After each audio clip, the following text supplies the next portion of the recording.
એક દાખલો આપો. 2017ની સાલમાં ગુજરાતની વિધાનસભાની અંદર એન્ટ્રી લેવાનો મારી ઉપર પ્રતિબંધ આવી ગયો. ત્યારે તો હું રાજકારણમાં નહોતો, એકેય પાર્ટીમાં નહોતો. વિધાનસભાના ઈ વખતના અધ્યક્ષે મારી ઉપર પ્રતિબંધ કર્યો કે આ ગોપાલ ઇટાલિયા ગુજરાતની વિધાનસભાના મેન ગેટેથી અંદર નહીં આવી શકે. હવે 2017, 18, 19, 20, 21, 22, 25 સુધી આમનામ હાલ્યું, અંદર જવાનો હતો. અને હું વિસાવદર ભેસાણની ચૂંટણીમાં ઉભો રહ્યો. અનેક નાના નાના માણસોએ, ગરીબ વ્યક્તિઓએ, ખેતી મજૂરી કરતા માણસોએ, અલગ અલગ જ્ઞાતિના આગેવાનોએ, સામાન્યમાં સામાન્ય માણસોએ મારું બટન દબાવ્યું, હાવાણાનું બટન દબાવ્યું.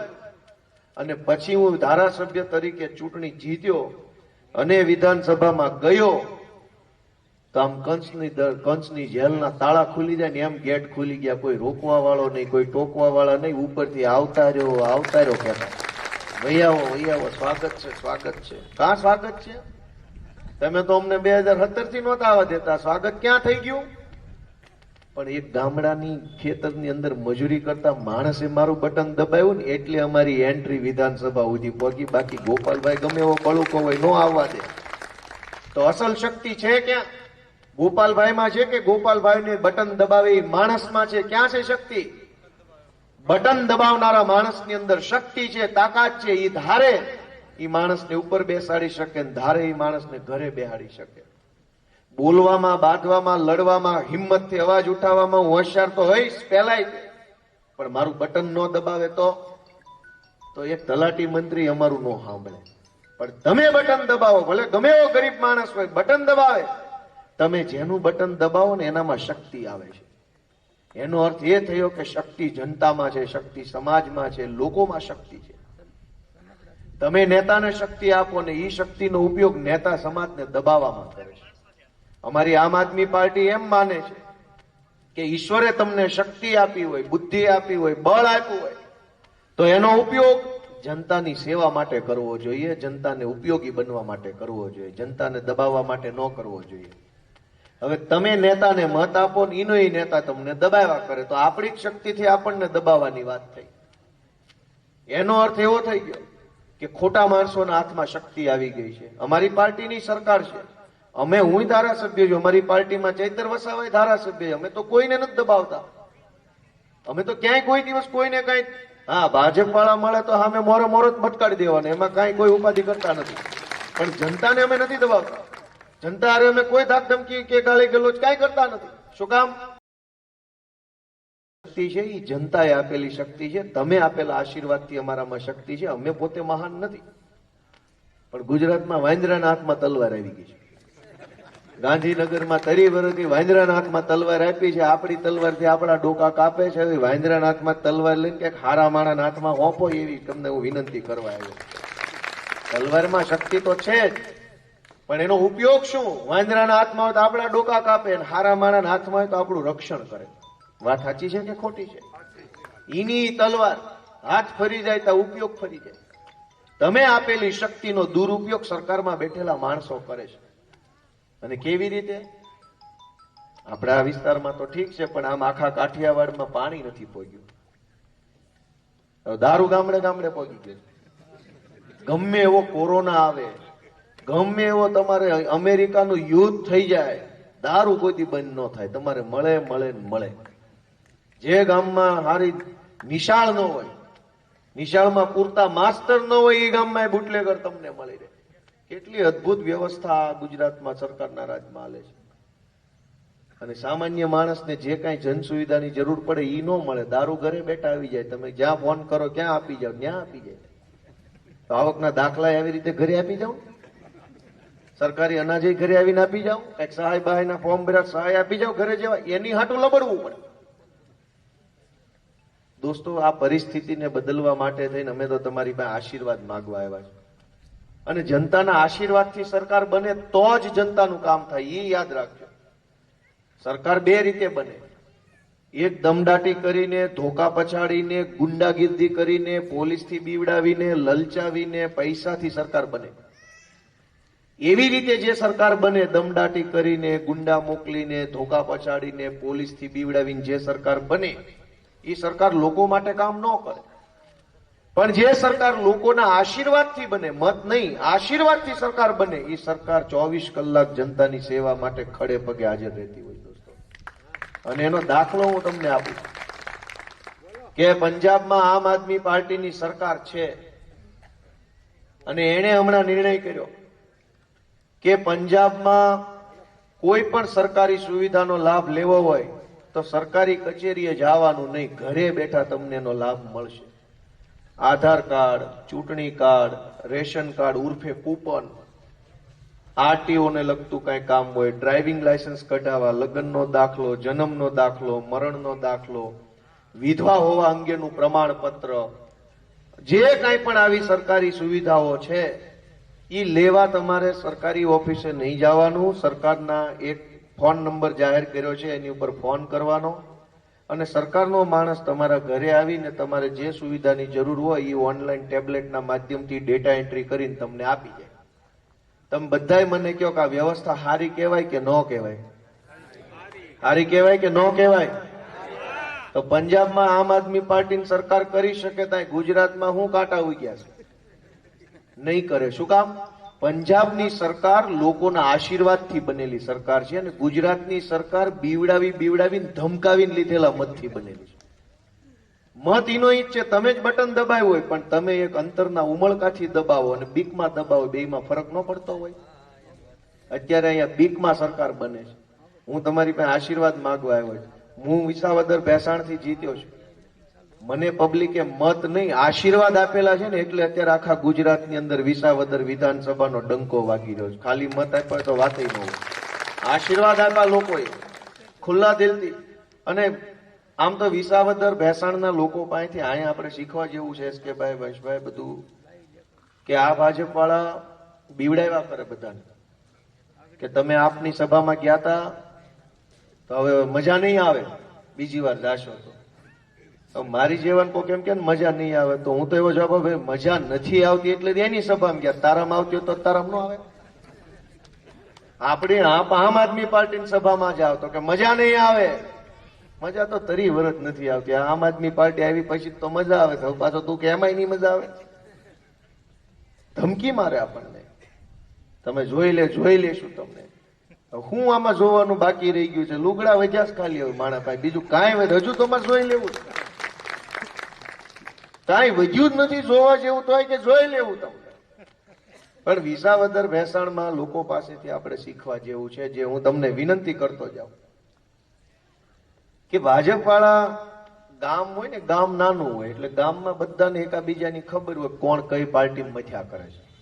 એટલે થોડુંક શરમ આવે, કુટુંબના નાતે શરમ આવે, જ્ઞાતિના નાતે શરમ આવે. આપણી હાક હોય ને, જેમ કે મારી હાક છે ઇટાલિયા, એટલે ઇટાલિયામાં જે મોટો આગેવાન હોય એને મોકલે કે તમારા ગોપાલિયાને સમજાઈ દો એમ કે કેમ અમારી પાર્ટીને સામું બોલે વગેરે વગેરે. આ ભાઈની હાક વંશ છે તો એને વંશનો નેતા મોકલે. એમાં આ લોકો ગામમાં બધાને બધી ખબર હોય કે કોણ કઈ પાર્ટીમાં મથે છે, કોણ કોની પોસ્ટું કરે છે, કોણ કોની સભામાં જઈને બેસે છે. એટલે પછી બીવડાવવાનું ઓલા ભાજપ વાળાને હેલું થઈ જાય. હવે અમારે વિસાવદર ભેસાણની ચૂંટણીમાં એવું થયું કે પબ્લિક બહુ હોશિયાર છે, ને એકદમ હોશિયાર. એને નક્કી કર્યું કે ભાજપની સભામાં જ જવાનું, ગોપાલભાઈ ને નહીં જવાનું. અને ભાજપ વાળા બોલે ને એનથી જોરથી નારો, વધુ જોરથી બોલે ને એને વેમ ન પડવો જોઈએ કે આપણામાં નથી. બોલો ભારત માતા જય એમ કરે, આપણે આ તો વધુ ભાજપ વાળો લાગે. ભાજપની સભામાં જઈ આવવાનું, જે ખવડાય ધરાઈને ખાઈ લેવાનું, પૈસા દે તો લઈ લેવાના, ઓછા પડે તો માગી લેવાના અને ચૂંટણીમાં હળું કરીને ઝાડુ બટન દબાઈને ઘરે વહી આવે. કોઈને ખબર ન પડે આખી ચૂંટણી આમ વહી ગઈ. ભાજપ વાળાને એમ કે ગામો ગામ આપણે સભામાં હકડે ઠઠ માણસો થાય છે. ઓહો માણા પબ્લિક સમજી ગઈ છે કે આપણને કોઈ ધમકી હું કામ મારી જાય. એની જ સભામાં જઈને બેહવાનું, મત દેતી વખતે આપણે આપણી રીતે જોઈ લેવું. ભાજપની સભામાં બેઠા કોઈ ધમકી મારવાનું નથી, કોઈ બીવડાવવાનું નથી, પોલીસ કઈ કહેવાનું નથી. પબ્લિક જોરથી ભારત માતા કી કરતા ગયા, ઝાડુ દબાઈ લઈ લે 17,500 મતે હું જીત્યો. એટલે આવું કરવું પડે. એટલે હું તો તમને કહું છું, ભલે તમે આમ આદમી પાર્ટીની સભામાં બેઠા કાલથી તમારે મત ભલે મને દેવાનું, તમારા મનમાં લાગણી થઈ આવે ને તો લોક મારી દેવાનો મનને કહો ગોપાલભાઈ મત દેવો અને ભાજપની સભામાં જઈને દઈ જવાનું. જોરથી ભારત માતા કી જય કરતું રહેવાનું. જે ખવડાવે એ ધરાઈને ખાઈ લેવાનું. 2 જણા લેતા જવાના હારે જમવા. એ ક્યાં એના બાપના પૈસાનું ખવડાવે? આપણું લૂંટીને તો લાવ્યા છે. અને પૈસા દે તો લઈ લેવાના, ધરાઈને લેવાના. ક્યાંય ઝપટમાં આવવાનું નહીં, હળું કરીને હાવણો દબાવવાનો. જો ગંદકી સાફ થઈ જાય ને મજા આવશે એવી ને એની વાત જાવ. જો વિસાવદરમાં ગંદકી સાફ થઈ, મજા આવી કે ન આવી? તો પછી આખા ગુજરાતને મજા આવી. ઈ પાછા ભાજપ વાળા મને કે આ તો હારા છેતરી ગયા. મેં એક ભાજપ વાળાને ખૂણામાં બોલાવીને 2 બીડી પાઈને કીધું તમે 30 વર્ષ છેતરી ગયા, એકવાર અમારો વારો ન આવે?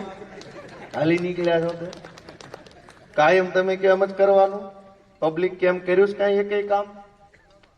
અને એટલે હું તમને ફરીથી ગંભીર બાબતથી વિનંતી કરું છું કે ભલે ક્યાંય આપણે એસ કે ભાઈ ખોટું નહીં લગાડવાનું. કોઈ પણ માણસ ગમે પાર્ટીની સભામાં બેહે, ખૂબ સરસ, અભિનંદન, વેરી ગુડ, આપણને ખબર છે કે તું અમને જ મત દેવાનો, બાકી સભામાં ભાજપના જ જવા બધા. ઈ વેમ મારે એટલે ખોટા હું ને ખોટા નકર એને માણા ઓછો થાય ને તો હારા ભૂરાયા થાય. અને પછી પોલીસ મોકલે ને ગુંડા મોકલે ને પછી પાછા બહુ વાયડાઈ કરે. એ કરતા આપણે એની સભામાં માણા પૂરું થઈ જાય ને એટલે સાને માના વૈયા જાય કે ના રેડી છે, ગામ પેક છે પણ આંકોન આવણામ પેક છે કહેવાનું નહીં. આઈ કે ગામમાં આવવા પણ નથી કે આખું ગામ પેક છે. એમ પેક તો છે જ ને કહેવાય, તમને કહેવાનું નથી. કેમ કે બહુ પીડા બહુ છે. 30 વર્ષ થવા આવ્યા. આજ અનેક છોકરાઓ આપણા નવી પેઢીના ભણેલ ગણેલ છે, એના હાથમાં રોજગાર નથી. ખેતી બરબાદ થતી જાય છે. ખેતી મજૂરી કરતો માણસ પાછળ રહેતો જાય છે. ભણતર ગણતરના ઠેકાણા નથી.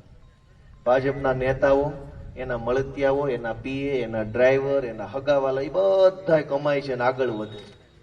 અને ગામ ક્યાં જાય છે? ગામ પાછળ ગતિ હાલે છે. હું તમને હજુ એક બીજી વસ્તુ કહું કે ગામો ગામ, હું તો કોઈ સનકડામાં ભાજપના નેતા કોણ છે હું નથી ઓળખતો. પડખે પડખેના કોઈ ગામમાં ભાજપનો નેતા કોણ છે હું કોઈ નામથી નથી ઓળખતો અને જોઈએ નથી ઓળખતો. પણ મને એટલો પૂરો ભરોસો છે કે જે સૌથી ગામને ઊંધા ઊંટિયે ચડાવવા વાળો હશે, ગામને રોડે ચડાવવા વાળો હશે, ગામનું ખાઈ જવા વાળો હશે, ગામને લૂંટી લેવા વાળો હશે, હાવ નવરી બજાર હશે અને લોકોને સતત ધમકાવવા વાળો હશે ને ભાજપનો મોટો નેતા છે. બધા ગામમાં હાલત એવી હશે. તમે તમારી રીતે વિચારો. તમારા ગામમાં હારો માણસ માઇક માં કહી દો કે ના અમારા ગામમાં હારો. જે સૌથી બોગસમાં બોગસ વ્યક્તિ હશે ને એ ગામમાં ભાજપનો નેતા હશે. તમારા મનમાં વિચારજો. આમાં આપણે બોલવું નથી. મનમાં ખાલી વિચારજો. એક હું તો મને તો અડધા ગામના નામ ન આવડે કેમ કે હું ભાવનગર છું. પણ દરેક ગામની, આખા ગુજરાતના દરેક ગામની આ કહાની છે કે જે સૌથી ઉતારમાં ઉતાર માણસ હોય, બોગસમાં બોગસ માણસ હોય, ભાજપનો મોટો નેતા હોય. સરકારી સબસિડીમાં તગારું આવે ને તો પેલા એના ઘરે આવે. આપણા ઘરે તો અવાજ આવે ખાલી. આપણા ઘરે કઈ ન આવે. ગમે એવી સરકારી યોજના નીકળે એટલે બધું એના ઘર ભેગું ડેલું ભલ્યો. આપણે તો ખાલી એની વાહે વાહે ઉભા રહેવાનું. છતાંય સેજ બોલો તો કે તો તારું લાઈટ કપાઈ નાખું, પાણી કપાઈ નાખું, તારો ઓટલો બહાર નીકળેલો છે. ઓટલો હું ભાઈ બધું બહાર જ છે. હવે ચૂંટણી આવે તો આવું આવે, તમારો ઓટલો બહાર છે, છાપરું બહાર છે, તમારું ઓલા પતરા બહાર નીકળેલા છે, દબાણ કરેલું છે, પેશકદમી છે. ધાક ધમકી, ગુંડાગીર્દી, લોકોને ડરાવવા ધમકાવવા સિવાય ક્યાંય કોઈ વાત આખા ગુજરાતમાં ભાજપના નેતા પાસે નથી. અને અમારી પાસે શું વાત છે? અમારી પાસે એટલી વાત છે કે ભાઈ સાહેબ બાપા અમે તમારી જેવા છીએ, તમારા જેવા પરિવારમાંથી આવ્યા છીએ, બળતરા લઈને રાજનીતિમાં આવ્યા, કંઈક સારું કરવું છે, મહેનત કરીએ છીએ, લોભ લાલચ કરતા નથી, વંડિયું ઠેકતા નથી, હિંમતથી કામ કરીએ છીએ. અમારી ઉપર FIR થાય, જેલમાં પૂરે, સોશિયલ મીડિયા ઉપર અમને ગાળાગાળીઓ કરે, ભાજપની આખી ટોળકી અમારી પાછળ લગાડી, બધું જ સહન કરીને છેલ્લે જનતા માટે લડ્યા કરીએ છીએ. અને એટલે અમારે તમારા આશીર્વાદની જરૂર છે. તમે આશીર્વાદ, તમે અહીંયા SK ભાઈને મત આપશો કે અમારા અહીંયા ઉમેદવારોને મત આપશો, એનાથી પરિણામ શું આવશે કે ક્યાંક અમારા ચૈતરભાઈ વસાવાની હિંમત વધશે કે આપણી પાર્ટી જીતે છે, ક્યાંક અમારા બ્રિજરાજ સોલંકીની હિંમત વધશે કે આપણી પાર્ટી જીતે છે, ક્યાંક અમારા ઈશુદાન ગઢવીની હિંમત વધશે કે આપણી પાર્ટી જીતે છે, ક્યાંક પ્રવીણ રામની હિંમત વધશે કે આપણી પાર્ટી જીતે છે, ક્યાંક મારા જેવાની હિંમત વધશે કે આપણી પાર્ટી તો ઉનામાંય જીતે છે. તમે અહીંયા જે મત આપશો એનાથી ઉપર બેઠેલા બધા આગેવાનોની હિંમત વધશે, બળ વધશે, એનો આત્મવિશ્વાસ વધુ મજબૂત બનશે. તમે મને કહો કે આ ચૈતર વસાવા કે બ્રિજરાજ સોલંકી, ગોપાલ ઇટાલિયાનો આત્મવિશ્વાસ મજબૂત કરવો જોઈએ કે ન કરવો જોઈએ? એમના હાથ મજબૂત કરવા જોઈએ કે ન કરવા જોઈએ? તમને એમ હોય કે આ ચૈતર વસાવા, ગોપાલ ઇટાલિયા, ઈશુદાન ગઢવી, બ્રિજરાજ સોલંકી આવા નેતાઓ મજબૂત બનવા જોઈએ, તો એના માટે બટન તમારે અહીંયા સાનકડામાં બેઠા બેઠા ઝાડુનું દબાવવાનું છે. ઉપર બધું મજબૂત થવાનું છે. મજબૂત થઈ જાય, ઢીલા પાડવાના છે, ઢીલા પડી જાય. તમારા હાથમાં એ શક્તિ છે. અને હું ખૂબ ખૂબ આશા સાથે, કેમ કે આટલી મોટી સંખ્યામાં આટલા મોડી રાત સુધી તમે બધા બેઠા છો. આમ તો ઊંઘવાનો ટાઈમ થઈ ગયો કહેવાય અત્યારે. રાજપાળી જે યુવાનો નોકરી કરતા હોય વોટ્સએપમાં, એની સિવાય લગભગ બાકીના બધા ઉઈ જાય. કેમ દાંત કાઢ્યા? અમુક રાજપાળી નોકરી હોય ને વોટ્સએપમાં નોકરી હોય ઘણાને. અમારે હું યુવાન છું એટલે મને ખબર હોય ને. એટલે જે નાઇટ શિફ્ટ વાળા હોય એની સિવાયના લગભગ બધા હુઈ જાય 9 વાગે. હુવાના ટાઈમે તમે બધા જાગો છો ને, એટલે મને એમ લાગે છે કે કઈક વિસાવદર વાળી થવાના એંધાણા ગામમાંથી આવે. નકર હુવાના ટાઈમે માણા બેઠો થોડો હોય, હુઈ ન જાય. પણ હુવાના ટાણે જાગે છે એટલે એમ લાગે છે કે હવે ભાજપ વાળા અહીંથી મુઠ્ઠીઓ વાળીને ભાગે છે. આપ સૌનો હું હૃદયપૂર્વક ખૂબ ખૂબ આભાર વ્યક્ત કરું છું. ભારત માતા કે જય જવાન. તો હવે હું ઊભા પગે જ રજા લઉં. મારે હજુ આઘું જવાનું બીજા ગામમાં, બધાની રજા લઈશું.